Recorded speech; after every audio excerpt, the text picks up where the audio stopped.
Tinawagan din ho natin at makakaugnayan natin sa pagkakataong ito si Representative Leandro Lebiste ng lalawigan ng Batangas upang mabigyan din ho tayo ng ilang mga pahayag at kanyang saloobin hinggil doon sa usapin ng Cabral Files at iba pang mga paksa. Pabatiin muna natin sa Bombo Radio Philippines, where nationwide and worldwide si Bombo Dennis Hamito po ito. Together with me si Bombo Jaira Hangayo. Welcome to the program, Representative Lebiste.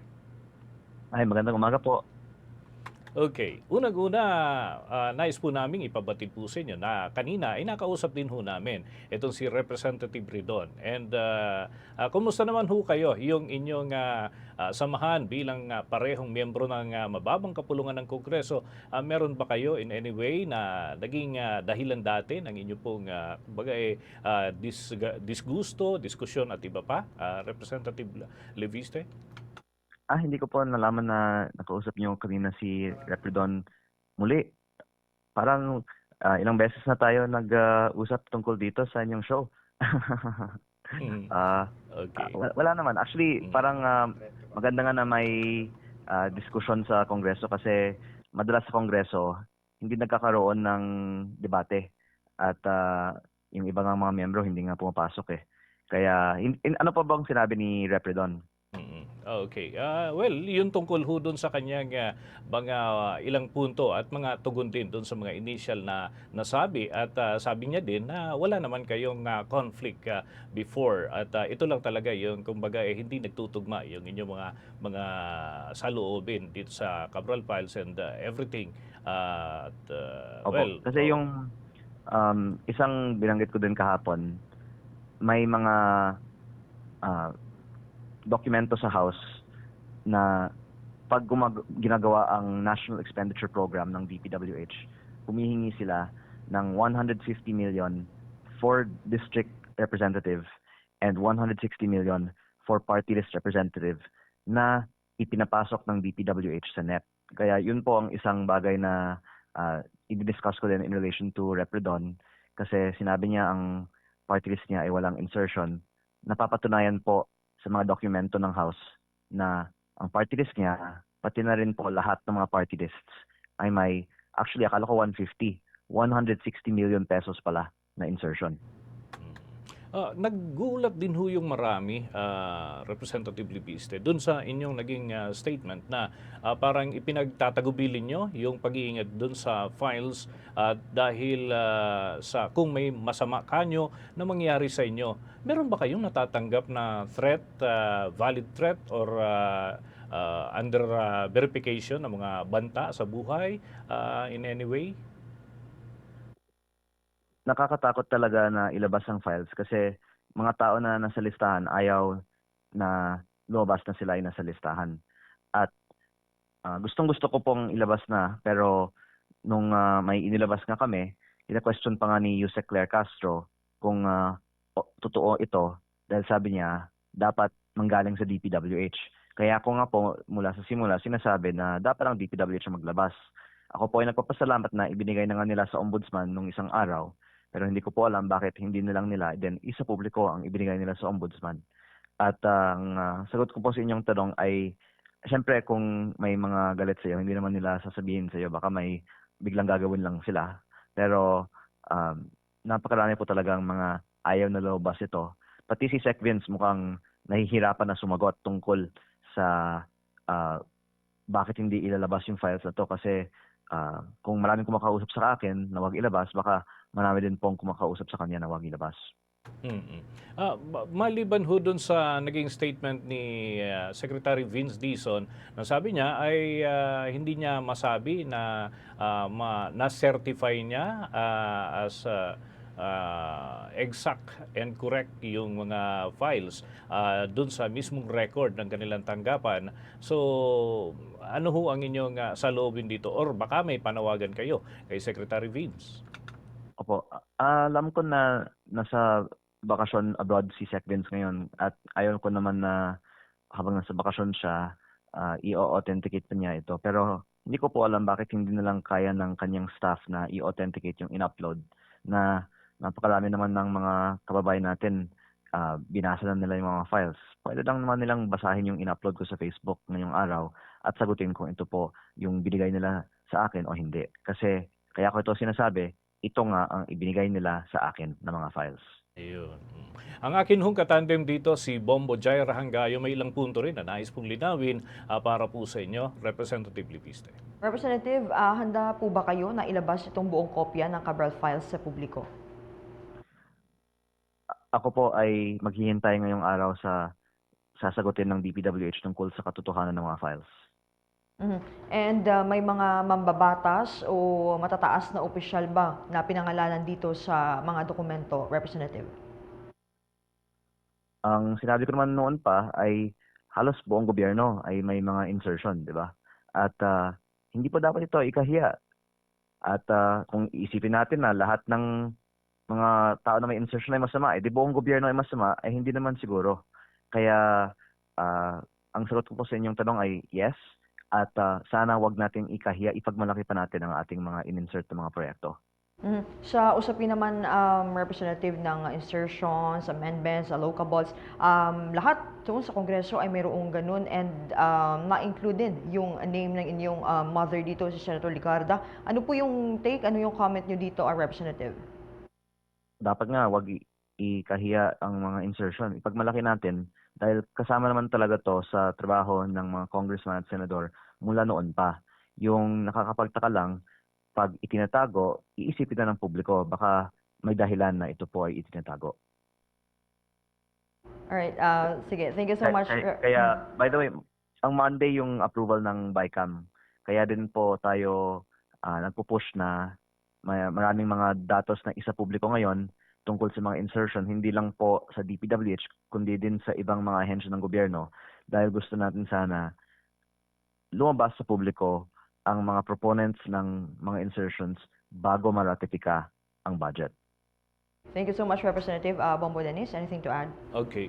Representative Libiste, alam nyo, mula ho ng lumutang ito at nagkaroon kayo ng mga statement, mukhang nauungkat na rin, pati yun, kagaya nga ng nabanggit po ninyo, maging yung insertion sa side ng inyo pong mother and of course, pati na yung iba pang bagay tungkol po sa inyo and even yung inyo pong father na iniuugnay ho dun sa dati niyang kaso, criminal case na kanyang kinaharap ay nauungkat din ng ilan. Ano ho ang inyong saloobin hinggil dito, Representative Libiste? Hindi ko po alam ano yung itinutukoy nyo. Wala akong nakitang mga media tungkol doon. Well, may mga lumalabas at nais po namin kayong kunan ng reaksyon lamang hinggil dito. Hindi kaya ito'y nagiging personal na atake ang inyo pong take dito, Representative Libiste? Siguro nga po, kung pwede nyong ibigay sa akin, pwede kong sagutin. Pero ang nakakalungkot nga, pag ibinabunyag mo ang korupsyon, marami nagagalit sa'yo. Hindi ko alam sino yung mga tao na gusto naman na manatiling maraming corrupt sa gobyerno, pero ang realidad kasi, ang mga corrupt may pera para mag-hire ng mga social media trolls. Pwede ko, sir, i-share ang isang bagay na mas madetalyeng ibinabahagi natin ngayong araw. Kahapon kasi nag-press briefing kami tungkol sa mga insertions ng mga congressman, hindi lang sa DPWH, kung hindi din po sa ibang mga ehensya. Nakita niyo po ang aming balita tungkol dito? Ayan, may mga informasyon din po na lumabas nga hinggil dyan. At kami ho'y from time to time ay direkta nakikipag-ugnayan po sa inyo para at least from your mouth mismo nanggagaling yung mga update at informasyon na alam namin na mas madaling i-validate pagka galing mismo doon sa mga concerned na personalities. Okay. Opo. So yung binunyag namin sa House kahapon ay mga congressman binibigyan ng mga alokasyon, hindi lang sa DPWH, pati na din sa DOH, DSWD, DOLED, DA, DepEd, NIA. Halos lahat po ng mga ahensya may mga alokasyon ng mga congressman. At ang karanasan ko, bago ang approval ng budget, ipinakita ito sa akin ng isang staff sa House of Representatives na sinabi niya, this is your incentive. At ang feeling ko parang ginagamit yung mga budget items sa House as incentive para bumoto para sa budget. Ang hiling ko lang, at least, isa publiko natin kung ano ang mga nakukuha ng bawat congressman. Uli, maraming mga magagalit dito kasi baka nakakakuha sila ng malaki, ayaw nilang malaman. Pero pera naman ito ng taong bayan. At if I can elaborate more on one thing, ito po ay aking focus ngayong araw. Yung House of Representatives ay nagtaas ng sariling budget ng 10.5 billion pesos na walang debate. Sa National Expenditure Program, 17 billion ang budget. Sa General Appropriations Bill, naging almost 28 billion. At ang karamihan ng increase na ito ay nasa MOOE o Maintenance, Operating, and Other Expenses na walang liquidation. At may mga nakausap akong mga consultants sa House na nagsabi na sila ay binabayaran ng cash. Sa supot, yung iba naman sa backpack. Kung ang mga consultants na ito ay binabayaran sa cash, siguro sila ay nababayaran mula sa MOOE na to. Kasi yung MOOE, hawak yan ng mga congressman in cash na kahit ibulsa nila, okay lang kasi hindi naman kailangan i-liquidate yung use ng perang ito. At gusto ko pong malaman saan napupunta yung 18 billion pesos portion ng budget na napupunta sa MOOE. Kasi kung 318 million pesos ang congressman divided by 18 billion pesos, ang lumalabas po ay mga 56 million pesos kada congressman. Can you imagine po, may 56 million pesos na pwedeng ibulsa ng congressman na siguro naman ginagamit niya para sa kanyang mga constituents. Pero walang liquidation at hindi pantay-pantay kasi ang alokasyon. Ako, wala akong kinukuha kasi hindi ako sang-ayon sa una, ang laki, at pangalawa, yung walang liquidation. At dahil hindi ko kinukuha, may extra na makukuha ng iba. Baka yung iba naka 112 million imbes na 56 million. Kaya ang hiling ko, bago aprubahan ang 2026 budget, i-disclose ng Kongreso saan napupunta ang 18 billion pesos na MOOE budget. Lalo na dahil itinaas ng Kongreso ang sariling budget. Okay. Finally, siguro kunang ko din po kayo ng masasabi hinggil doon sa, kumbaga, ano ba talaga yung end point or pinakang goal dito sa, kasi sabi nyo kanina ay hindi naman lahat ng insertions ay masama. So kung magsasagawa ho ng talagang malalimang investigasyon, ano po ang inyong inaasahan at ano yung kumbaga magiging gain dito ng taong bayan? Maganda kung at least isa publiko ang magkano ang nakukuha ng bawat membro. Hindi naman natin kayang baguhin ang buong budget, pero kung may datos, bakit hindi ilabas, di ba?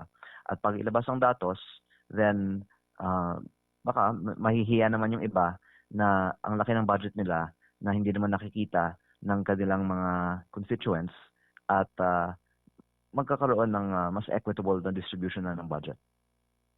Okay, with that, maraming salamat po, Representative Libiste. Unless may additional questions, si Bombo Jaira.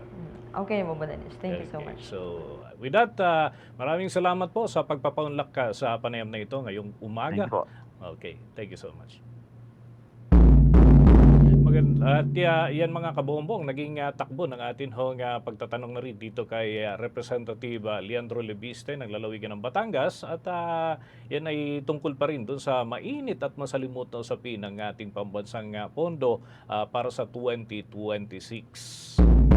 For the most trusted source of news and information, visit our website at www.bomboradio.com. Follow us on Bombo Radio mobile app, Facebook, YouTube, TikTok, and X, formerly Twitter. Like, share, and stay connected. Anytime, anywhere.